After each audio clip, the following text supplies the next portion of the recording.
آج کے جو تراویح پڑھی گئی اس میں پارہ نمبر 4 کا آخری پاؤ اور 5واں پارہ مکمل پڑھا گیا. تو کل سے انشاءاللہ العزیز 6واں پارہ جو ہے وہ شروع ہوگا.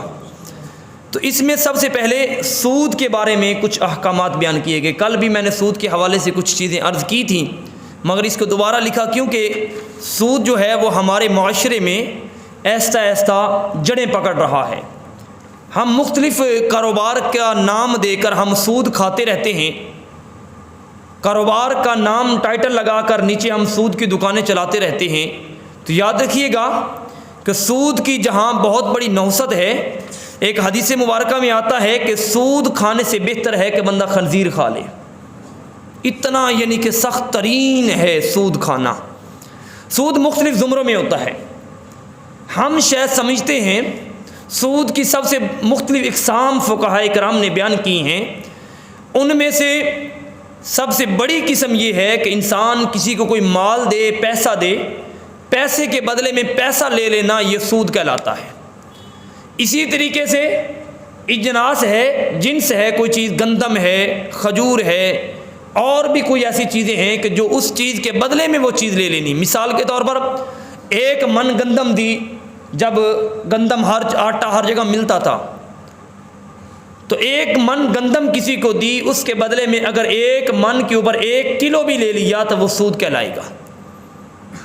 جنس کے بدلے میں جنس کی چیز لے لینا وہ سود کہلاتا ہے. سود کی اس کی اور کچھ مثالیں ایسی بھی ہیں. فقہائے کرام نے یہاں تک بھی لکھا ہے کہ سود سے مراد یہ سود حرام نہیں، یاد رکھیے یہ مکروہ تنزیہ کی سود کی میں قسمیں اگلی بیان کرنے جا رہا ہوں. کہ ایک بندے نے کسی کو کوئی مال دیا اور مال دے کر ادھار دیا. مثال کے طور پر 1 لاکھ روپیہ کسی کو ادھار دے دیا. ادھار دینے کے بعد اس نے یہ دل میں خیال کیا کہ یار اس کے اوپر یہ میرا احسان مند ہے، میں اس کا محسن ہوں، میں نے اس کے اوپر احسان کیا ہے، اس کو میں نے دیا، پیسے دیے اس کو. اس میں اللہ کی رضا اگر نہ رہی تو فقہائے کرام فرماتے ہیں کہ یہ بھی سود کی قسم میں سے آتا ہے. مگر یہ سود کی قسم میں سے مکروہ تنزیہ ہے، جو ناپسندیدہ عمل ہے. تو لہٰذا جب بھی اگر کسی کو ادھار دیا جائے یا کوئی بھی ایسی چیز دی جائے تو یاد رکھیے گا اس وقت اس کے اندر اللہ کی رضا ہونی چاہیے. سب سے پہلے کیا ہونی چاہیے؟ باہر بیٹھ، ابو بکر اندر آ جائیں، شاباش اندر آئیں، سب باہر نہ بیٹھیں. تو سب سے پہلے کوئی بھی چیز دیں تو اس کے اندر مالک کائنات کی رضا ہونی چاہیے. اور یاد رکھیے جو کام اس کی رضا کے لیے کیا جاتا ہے اس کام میں پھر برکت ہوتی ہے، اس کام میں پھر برکتیں ہوتی ہیں، عزت ہوتی ہے، اور پھر وہ پیسہ بھی جلد واپس مل جاتا ہے، وہ چیز مل جاتی ہے. کیوں؟ اس میں انسان کی ذاتی چیز شامل نہیں ہوتی بلکہ اس کی رضا شامل ہوتی ہے. اسی لیے کسی کو بھی دیے.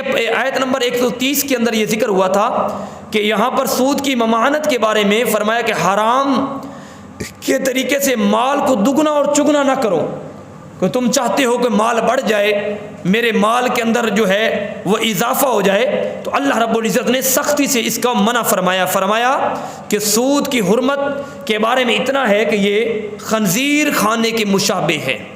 کتنا سخت ترین عمل ہے. یاد رکھیے گا سود لینے والا، سود دینے والا، سود کی رقم لکھنے والا، سود کا گواہ بننے والا، یہ تمام چیزیں حرام کے زمرے میں آتی ہیں. اور پھر اس کے بعد اگلا موضوع ہمارا ہے غزوہ احد میں شکست کے اسباب. یاد رکھیے گا کہ بدر کے بعد ایک احد کا معرکہ ہوا تھا، اور احد کے معاملے میں اللہ رب العزت کے محبوب حضور نبی رحمت صلی اللہ علیہ وآلہ وسلم نے اپنے مسلمانوں کو تیار کیا. جس طریقے سے ہم نے کل کس غزوے کے بارے میں پڑھا تھا؟ غزوہ ماشاءاللہ جاگتے بیٹھے ہیں آج تو. غزوہ بدر کے بارے میں ہم نے پڑھا تھا. تو اس کے اندر جو ہے مسلمانوں کی تعداد کتنی تھی؟ 313 تھی. اسی طریقے سے غزوہ احد کے اندر بھی افرادی قوت بہت کم تھی، جس کی وجہ سے مسلمانوں کو کافی حالات کا، دشواری کا سامنا کرنا پڑا تھا. تو اس کے اندر غزوہ بدر جو ہے، غزوہ احد جو ہے، یہ اس کے 3 اسباب تھے، 3 مقاصد تھے جس کی وجہ سے یہ غزوہ ہوا تھا. اور یہ آیا ہے نمبر 149 سے لے کر 155 نمبر آیت تک اس کا تذکرہ ہوا تھا. اس میں جو سب سے پہلا جو 3 بڑے مقاصد تھے ان میں سب سے پہلا یہ تھا کہ مسلمانوں کی امتحان لینا کہ ان کی قوت کتنی ہو چکی ہے۔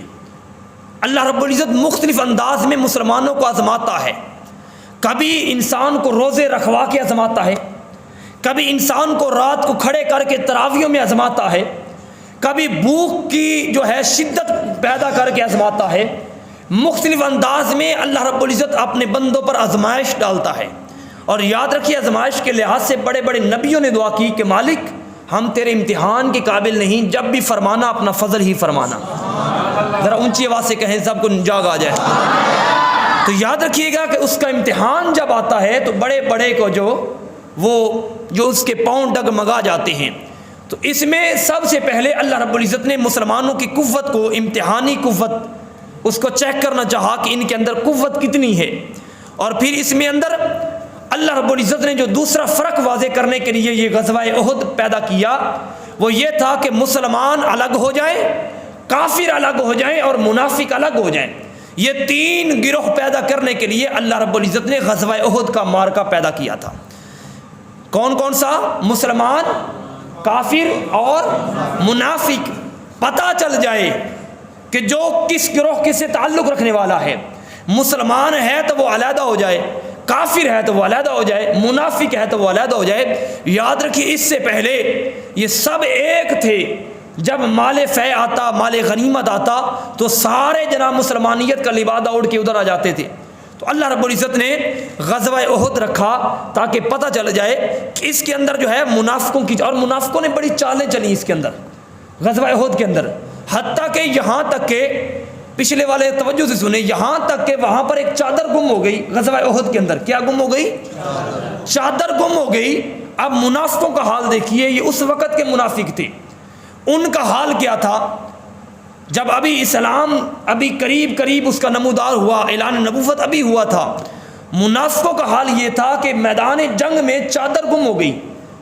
جب چادر گم ہو گئی تو منافقوں نے اس کا الزام آقا علیہ السلام کی ذات پر لگا دیا تھا۔ ایسے لوگ بھی تھے، اس کا الزام حسنین کریمین کے نانا پر لگا دیا گیا، جس کے بارے میں اللہ رب العزت نے پھر آیہ کریمہ بھی اتاری تھی کہ یہ لوگ آپ کی ذات پر الزام لگا رہے ہیں۔ اس کے بارے میں اللہ رب العزت نے پھر آیت مبارکہ اتاری اور پھر فرمایا، یہ 165 نمبر آیت مبارکہ ہے کہ غزوہ احد میں سرکار دو عالم صلی اللہ علیہ وسلم کو تکلیف دی گئی منافقوں کی جانب سے، اور منافقین نے آپ کو ذہنی اذیت دینے کے لیے آپ کے اوپر جو ہے یہ الزام لگایا تھا۔ اس کے جواب میں اللہ رب العزت نے یہ سارا اپنا ارشاد فرمایا۔ یہ آیت نمبر 149 سے 170 نمبر آیت مبارکہ اگر پڑھیں گے تو اس میں سارا واقعہ یہ مل جاتا ہے۔ بہرحال اتنا ٹائم نہیں ہوتا کہ ایک ایک بات کو جو ہے ڈیٹیل سے بیان کیا جائے۔ پھر اس کے درمیان جو تیسرا جو سب سے بڑا انعام دینا تھا مسلمانوں کو وہ یہ تھا کہ ان کو شہادت کے اعلیٰ مقام پر فائز کرنا تھا۔ شہادت کے لیے بڑے بڑے انبیاء، بڑے بڑے رسول، بڑے بڑے نبی دعائیں کرتے رہے کہ باری تعالیٰ مجھے شہادت کا مقام عطا فرما۔ کریم آقا علیہ السلام خود بھی دعا فرماتے ہیں کہ باری تعالیٰ مجھے شہادت کا مقام عطا فرما، مگر اللہ رب العزت نے جبریل امین کے ذریعے مصطفیٰ کی بارگاہ میں یہ پیغام بھیجا، پیارے حبیب یہ جو شہادت کا مقام آپ چاہتے ہیں یہ مقام آپ کو ہی ملے گا، مگر آپ کے نواسہ حسین کے صدقے میں ملے گا۔ یہی وجہ تھی کہ مصطفیٰ نے فرمایا، لوگو الحسین منی وانا من الحسین، لوگو مجھے جو شہادت کا شوق اور اشتیاق ہے نا، جو میری آرزو ہے، فرمایا کہ لوگوں وہ میری حسین کے ذریعے اللہ پوری فرمائے گا۔ تو عموماً یاد رکھیے گا، ایک یہاں پر ایک لطیفہ بھی یاد آیا۔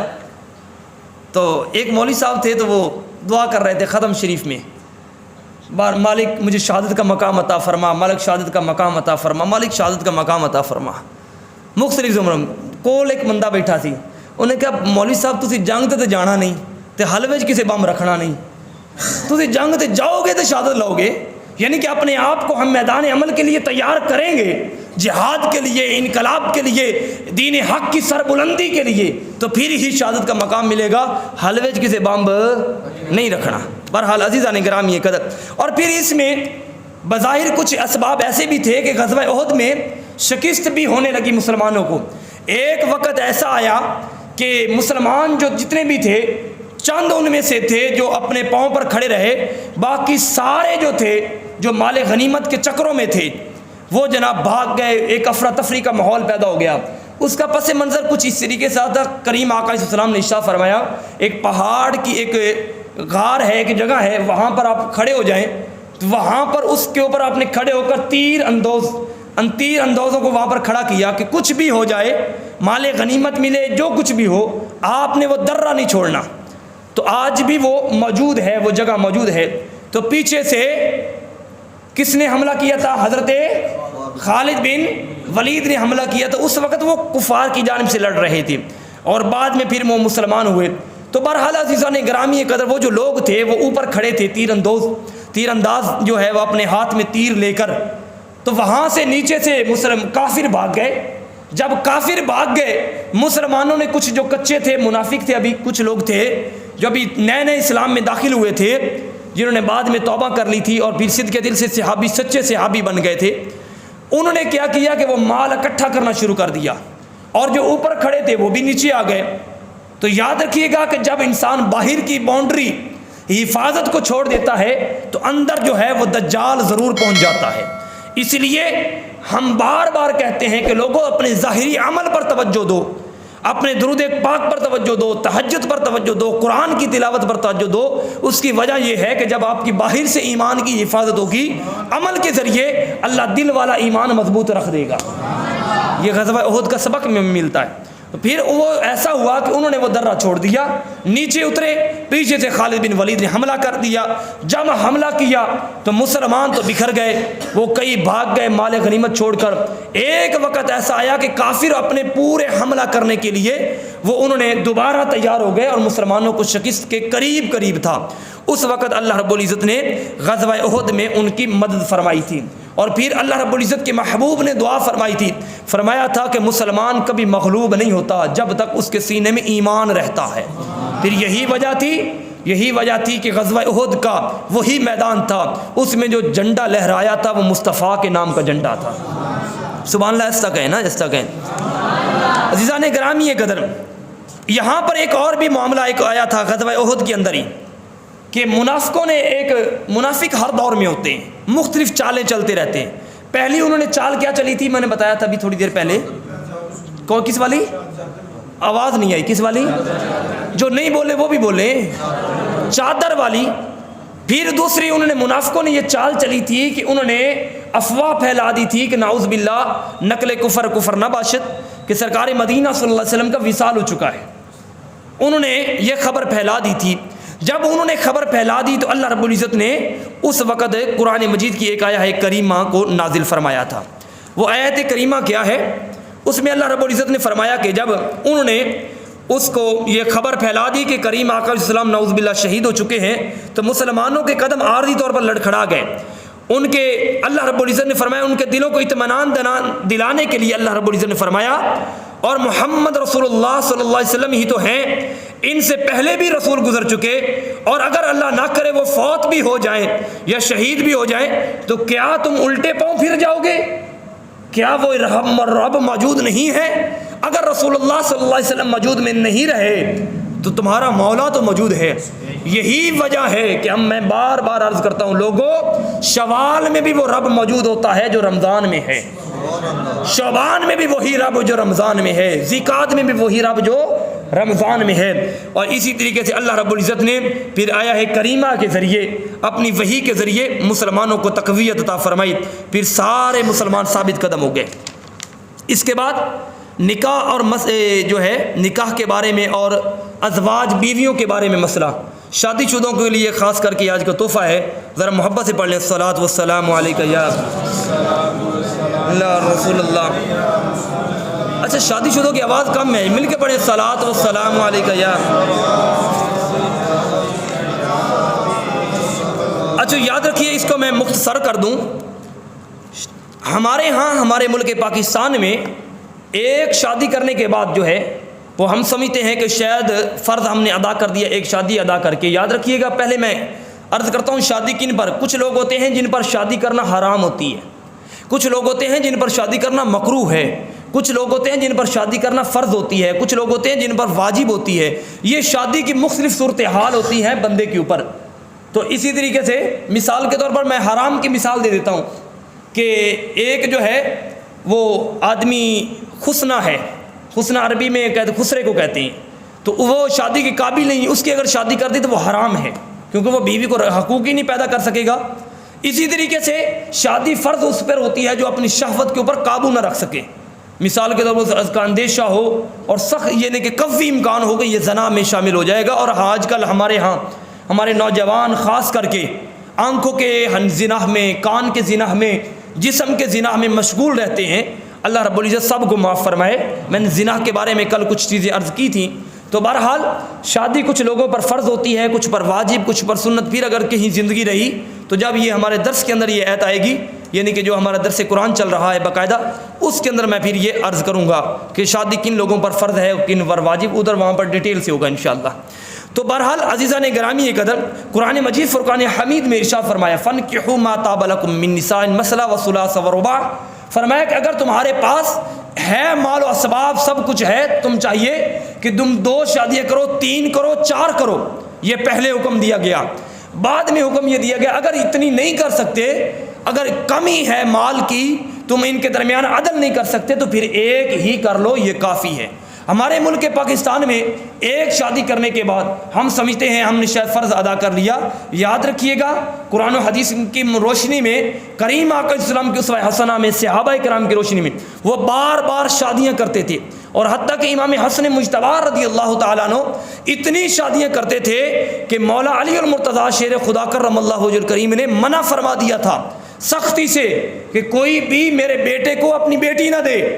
لیکن لوگ پھر بھی دیتے تھے. ان سے پوچھا جاتا کہ آپ بیٹی کیوں دیتے ہیں؟ وہ کہتے کہ ہم اس لیے دیتے ہیں کہ ہماری بیٹی کی نسبت حضور کے خاندان سے مل جائے. وہ دوسرے دن طلاق دے دیا کرتے تھے، اس کو چھوڑ دیا کرتے تھے.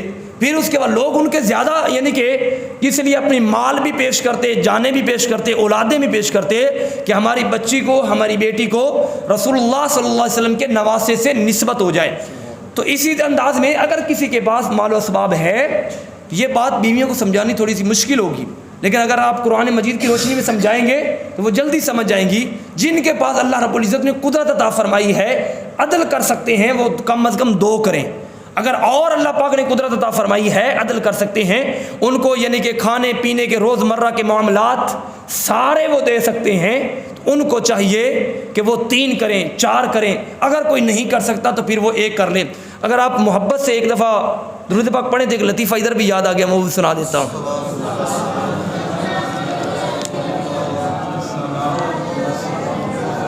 یہ مزاح کرنا بھی سنت مصطفیٰ ہے. ایک مولوی صاحب تھے، عالم دین تھے. انہوں نے جس بیگم سے شادی کی وہ بھی عالم دین تھی. یعنی کہ مودوں میں مولوانیاں، مولوی صاحب کا نکاح ہو گیا، شادی ہو گئی. تو یہ باتیں اس لیے ہوتی ہیں تاکہ تھوڑا سا بندہ فریش بھی ہو جائے اور دین بھی اچھی طریقے سے سمجھ آ جائے. اور مزاح کرنا یہ بھی سنت مصطفیٰ ہے. تو بہرحال وہ مولوی صاحب تھے، تو ایک ملوانی صاحب تھی، تو ان کی آپس میں شادی ہو گئی. شادی ہونے کے بعد مولوی صاحب نے کہا کہ میری جو ہے نا، میرے والدین، ان کی خدمت بھی تم نے کرنی ہے. ان کو کھانا بھی دینا ہے، روٹی بھی دینی ہے، پانی بھی دینا ہے، سب کچھ دینا ہے. وہ بھی اگر بیوی بھی پڑھی لکھی تھی، اور بیوی ویسے بھی پڑھی لکھی ہوتی ہے، نہ بھی پڑھی ہو تو پڑھے لکھے مرد کو پڑھنے پا دیتی ہے. کیوں جی میاں صاحب؟ نہ بھی پڑھی لکھی ہو تو پڑھے لکھے مرد کو پڑھنے ڈال دیتی ہے. تو بہرحال عزیزان گرامی قدر، وہ بیوی کہنے لگی میرے اوپر تیرے والدین کی خدمت جو ہے وہ لازم نہیں ہے، شریعت نے لازم نہیں کی. تو لہٰذا آپ کون ہوتے ہیں مجھے پر لازم کرنے والے؟ شریعت نے لازم کی ہے کہ جناب آپ ایسا کریں کہ مجھے ایک علیحدہ مکان بنا کے دیں، مجھے جناب علیحدہ رہائش دیں. یہ شریعت میں سے ہے کہ جو ہے شوہر جو ہے وہ اپنی بیوی کے سارے حقوق ادا کرے، اس کو کھانے پینے کے معاملات، اس کو رہائش وغیرہ علیحدہ دے. بیوی نے مطالبہ کر دیا کہ شریعت یہ کہتی ہے کہ مجھے علیحدہ دیا جائے، مکان دیا جائے، کھانے پینے کا سارا بندوبست کیا جائے. تو تم کہتے ہو کہ میرے والدین کی خدمت کرو. میں آپ کی بات نہیں مانوں گی، میں شریعت کی بات مانوں گی. میں آپ کی بات نہیں مانوں گی، میں بات کس کی مانوں گی؟ شریعت کی مانوں گی. اگر شوہر بھی پڑھا لکھا تھا، اس نے بھی مدرسے میں 4 دن دال روٹی کھائی تھی، وہ کہنے لگا ٹھیک ہے میں آپ کو علیحدہ مکان بھی دیتا ہوں, کھانے پینے کا بندوبست بھی کرتا ہوں, مگر مجھے شریعت اجازت دیتی ہے 2 شادیوں کی بھی, تو لہذا میں ایک اور کرنے لگا. وہ کہنے لگے جی میری توبہ, میں تیری بھی خدمت کراں گی, تیری ماں پیو کی بھی خدمت کراں گی. تو بہرحال شریعت ہمیں اور بھی اجازت دیتی ہے. میرے خیال میں مسئلہ یہ اچھی طریقے سے سمجھ آ گیا ہوگا. ہم اگلے مسائل کی جانب چلتے ہیں. اس میں میراث کا بڑا ضروری مسئلہ آیا, یاد رکھیے گا. میراث کے حوالے سے ہم بیٹیوں کو حق نہیں دیتے. ہم سمجھتے ہیں کہ شاید جہیز دے دیا تو ان کا حق ادا ہو گیا. یہ یاد رکھیے گا بیٹیوں والے بیٹے ہیں, اور بیٹیوں کے لحاظ سے کل قیامت والے دن آپ کا گریبان پکڑیں گی کہ آپ نے ان کا حق نہیں دیا. میراث کی صحیح معنوں میں تقسیم کرنا یہ فرض ہے. اگر اس میں کوئی کمی رہ گئی تو فرض آپ چھوڑ دیں گے. اس کی میراث کی تقسیم جو ہے وہ اس کا پورا یہ جناب یہاں پر وراثت کے مسائل کو یہ سورۃ النساء, اور خاص کر کے سورۃ النساء کے بعد سے یاد آئے گی, اپنی بچیوں کو سورۃ النساء سکھائیں, پڑھائیں نہیں, ان کو سکھائیں, اس کا ترجمہ سکھائیں, اس کے احکامات سکھائیں, بار بار اس کو پڑھنے کی عادت ڈالیں. اور اس کی بہت زیادہ برکات بھی ہیں, فضائل بھی ہیں. اس میں وراثت کے سارے مسائل اس میں بیان کیے گئے ہیں. یاد رکھیے گا کہ بیٹی کا حق, اگر بیٹی کہے میں نے نہیں لینا, عموماً ہوتا ہے کہ جی انہیں کیا جی میں نہیں لینا, میں اپنے بھراؤں نے دیتا. یہ ہوتا ہے کہ نہیں ہوتا؟ ایسا بھی ہو تب بھی ایک دفعہ ان کو اس کی رقم ہاتھ پہ رکھنا ضروری ہے. جب وہ مالک بن جائیں گی اس کے بعد اس کی مرضی ہے وہ واپس کر دیں. ایک دفعہ اس کو دینا ضروری ہے, ایک دفعہ اس کو دینا ضروری ہے. اگر اس میں کوئی سوال ہے تو وہ آپ کر سکتے ہیں, تاکہ میں اس کو ڈیٹیل سے نہیں, کیونکہ میں نے لکھا ہوا تو سارا ہے, لیکن ٹائم بھی دیکھنا بھی پڑتا ہے کہ نمازی پھر کہتے ہیں کہ ٹائم زیادہ ہو گیا. تو لہٰذا میں یہ کہ اس میں سارے یہ مسائل ہیں سورۃ النساء کے حوالے سے, کہ اس میں کہ اگر اس کا بیٹا ہو تو اس کو کتنا حق ہے, بیٹے کو 2 گنا, بیٹی کو 1 گنا. اگر یعنی کہ اس کی صرف بیٹے ہیں تو پھر کتنا ملے گا, بیٹی ہے تو پھر کتنا ملے گا. یہ سارے ڈیٹیل سے مسائل ہیں. جب بھی کوئی وراثت اپنی زندگی میں وراثت تقسیم کر لیں, بہتر ہے کہ بجائے اس کی لڑائی جھگڑا ہو, کوئی بھی معاملات ہوں تو اپنی زندگی میں اپنی وراثت کو تقسیم کر دیں. اور وراثت جب تقسیم کرے خاص کر کے اس کی وصیت لکھ کے اپنے پاس رکھ لیں, دے نہیں. اگر ابے نے دے دیتی وصیت, ابے دی دوجے دن چھٹی, ابے دی منجی دوجے دن چونک چ گلی دے وچ, ابا جی تو ہن دے دیتا تو بس ہن تیرا ابا ہونا ختم, لہذا اسی ہن ابے بن گئے. تو لہذا وہ وصیت اپنے پاس لکھ کے رکھ لے. اور وصیت لکھنا یہ سنت ہے انبیاء کی. پہلے دور میں وصیت لکھنا واجب ہوتا تھا, لوگ اپنے سرحانے سے وصیت رکھ کے لکھا کرتے تھے. تو لہٰذا یہ وراثت کے مسائل جو ہیں ان کو ضرور سیکھنا چاہیے. ان میں اگر کوئی سوال ہو تو وہ 1-2 رہتے ہیں پھر ان کے بعد. اور پھر اس کے بعد جو ہے جو آخری ہمارا بدکاروں کی سزا اور توبہ کے متعلقہ اس کے اندر بھی بیان کیا گیا تھا کہ بدکاری جو ہے وہ کچھ لوگ ایسے ہوتے ہیں کہ وہ کہتے ہیں جی اجے بڑی زندگی پئی ہے, ابھی جناب میں تو ابھی جوان ہوں, ابھی جناب میں نے تو بڑھاپے آنا ہے, ابھی میرے ساتھ جو ہے بہت کچھ ہوگا. اس لیے کچھ لوگوں کے ذہن میں ہوتا ہے ابھی جناب ابھی سفید ہی نہیں آئے جناب, ابھی ہم نے جناب بڑی زندگی پڑی ہے, بڑی زندگی. اس کے لیے یہ سورۃ اس کے اندر جو ہے 14واں رکوع کے اندر اس میں بیان کیا گیا ہے کہ جو لوگ اس چیز کا انتظار میں رہتے ہیں کہ موت آئے گی تو ہم موت کے انتظار میں رہتے ہیں, ابھی زندگی بڑی پڑی ہے, ہم توبہ کر لیں گے. اللہ رب العزت نے فرمایا لوگوں یہ دل کے کانوں سے سنیے, اپنے اپنے گناہوں کو سامنے رکھے ہوئے میرے مالک نے فرمایا لوگوں تم اس چیز میں رہتے ہو کبھی موت بڑی دور پڑی ہے. فرمایا جب موت آئے گی تمہیں پتہ بھی نہیں چلے گا, تمہیں توبہ کرنے کی مہلت تک نہیں دوں گا. رب کائنات فرما رہا ہے, یہ اعلان ہے اس کا. وہ فرماتا ہے جو اس انتظار میں رہتا ہے, گناہ اس لیے کرتا ہے کبھی بڑی زندگی پڑی ہے, نماز اس لیے چھوڑ دیتا ہے ابھی بڑی زندگی پڑی ہے, جھوٹ اس لیے بولتا ہے, حرام اس لیے کھاتا ہے, سارے غلط کام اس لیے کرتا ہے, ابھی زندگی بڑی پڑی ہے. میرا مالک فرماتا ہے لوگوں جب تمہیں موت آئے گی توبہ کی مہلت تک نہیں دوں گا. ذرا آپ پڑھ کے دیکھیے فرعون جب وہ پانی دریا میں غرق ہو رہا تھا اس نے دعا کی تھی باری تعالیٰ میرے گناہوں کو معاف کر دے, میں صدق کے دل سے توبہ کرتا ہوں. میرے مالک نے فرمایا بس اب وہ وقت ختم ہو چکا. موت کو دیکھ کر تو سارے حاجی بن جاتے ہیں. اللہ رب العزت نے فرمایا کہ کل قیامت والے دن جب میرا عذاب دیکھیں گے تو کافر بھی عرض کریں گے کہ باری تعالیٰ ایک دفعہ تو واپس بھیج دے, پھر ساری زندگی تیری بارگاہ سے نہیں اٹھیں گے.